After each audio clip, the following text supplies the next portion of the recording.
about breast implants. This statement was made by a participant after the facilitator asked what they thought about implants and whether they identified with any of the characters. The participant stated, "Well, on my part, I would say I want my breast implants, not to please other people, but to fully realize myself as a woman. Because if I look in the mirror and I see my breasts, I'll say I'm a little bit more of a woman. I am a woman. That will give me more self-esteem, to see myself the way I want to be." In this comment, the participant is interpreting Catalina's decision to get breast implants through her own desire for breasts. She's relating her longing to become more of a woman with a physical body. So having breasts is part of what defines woman for her.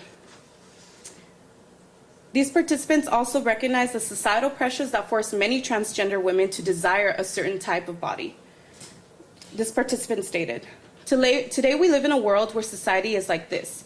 If you have breasts, you stand out. If you don't have breasts, you don't stand out.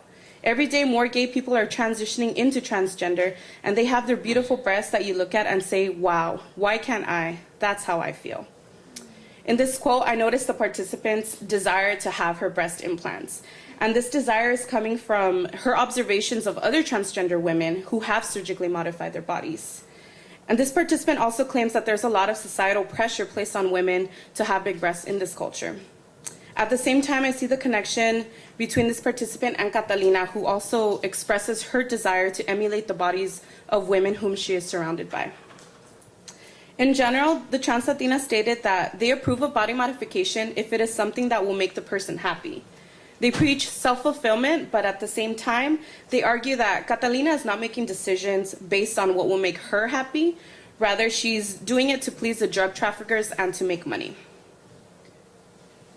The participants discussed Catalina's desire for breast implants, also as a result of her low self-esteem and her eagerness to be desired by the drug traffickers. One participant stated, "Well, I think Catalina has a low self-esteem problem, and overall, she wants to imitate the way her friends look, but she feels empty, and without implants, she feels worthless. She's making it seem as if her life has no value." Most of these women agreed that low self-esteem is a problem that affects our perceptions of beauty and oftentimes forces individuals such as Catalina to take extreme measures and opt for surgery. And aside from the emotional factors that explain the trans Latina's opinions about breast implants, there's also a discussion about the prepago sex work that the participants perceive to be what is also influencing Catalina to change her body. The focus group facilitator asked the participants what they thought about Catalina's situation as a prepaid sex worker. This participant responded with, "Well, it makes me feel like Catalina is doing it all wrong. If I think about it, a lot of girls have fallen into prostitution, and that is the reality. In other words, she is letting her impulses take control, and that is what's driving her into that life." This participant is expressing her judgments against prostitution and ties it into the reality of women engaging in sex work today. She states that Catalina is doing it wrong, but does not provide her own personal or moral opinion of a right way of engaging in prostitution. Although not all the participants necessarily disagreed with sex work, and instead provided their justifications for such a career. This statement provides an example of a participant's moral opinion about sex work having positive outcomes as long as the woman is responsible. She states, "I don't judge prostitution, because when prostitution is well run, there can be positive results. It's fighting for a future. To get a house, to take care of your kids, putting your kids in the school is what pays off. And if everything flourishes and if the person decides to work in prostitution, then they should do it right, protecting themselves, going to the doctor." I found this statement to be particularly interesting because the participant was justifying sex work as a legitimate career, a job that can provide the essential things in life. At the same time, she emphasizes approaching this work cautiously. And in this case, the participant is referring to being responsible by using condoms, which is an issue that came up during the focus group sessions, specifically with regard to contracting HIV and AIDS as a sex worker in the telenovela and in real life. Future research and limitations. There's still a lot of research that needs to be done for this project, and due to time constraints, I was only able to code for 3 themes. And I hope to continue coding for class mobility, escándalo or scandal, HIV and AIDS, melodrama, and race. In conclusions, The trans Latinas did in fact project their expectations of the feminine body through their moral opinions about body modification, low self-esteem, and sex work. Since these comments are coming from a community that at one point during their transitions may have considered breast implants and other surgical procedures, their opinions are significant in helping us understand the varying perspectives about what it means to embody womanhood and how these ideas are influenced by the media technologies in our lives. Thank you everyone for being here.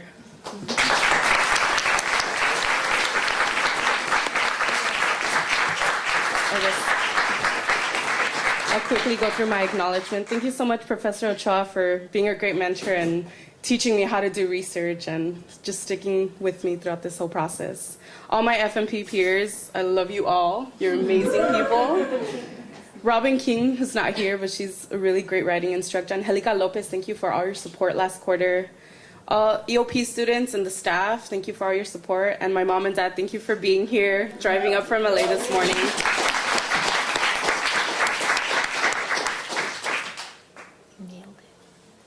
Jennifer Oliva, who's a student in Latin American and Latino Studies, and her work focuses on the role of performance art in raising political consciousness. And she's going to take a really close look at the work of Regina Galindo in Guatemala. So, Jennifer.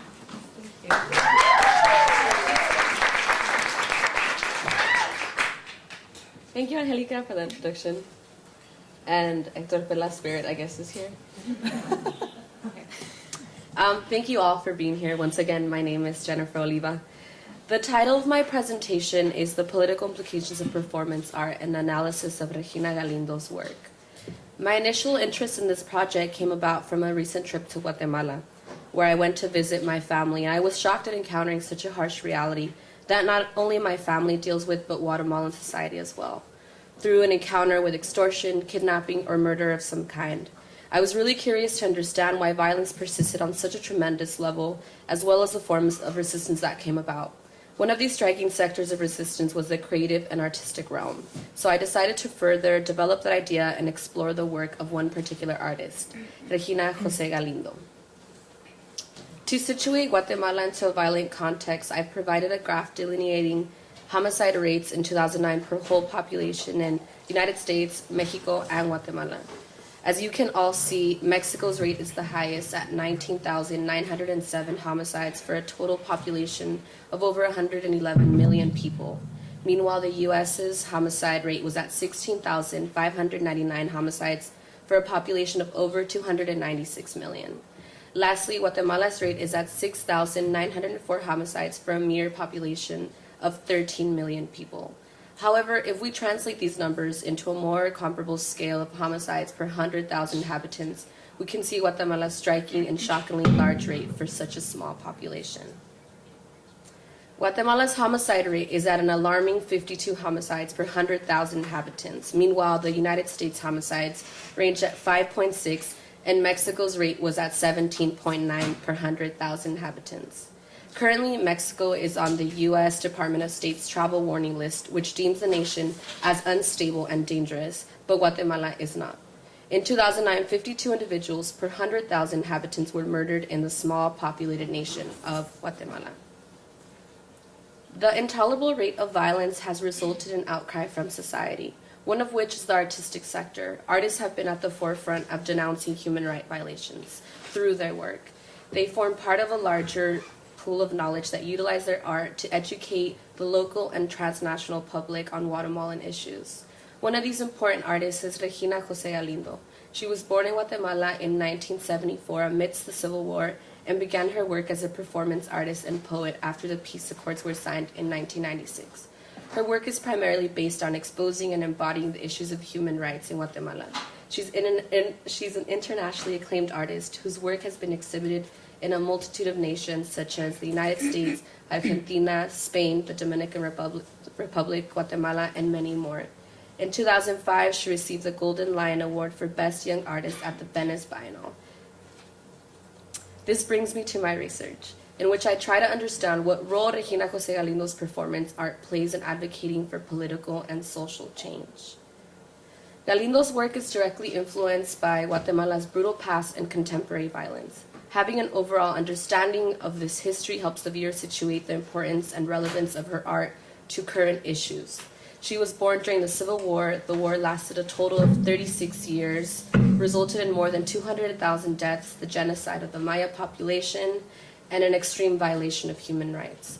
The National Guatemalan Forces were responsible for a total of 93% of all human rights violations committed during the Civil War. In 1996, the peace accords were signed, giving hopes to generations living in terror. This is where Galindo commences her work as an artist.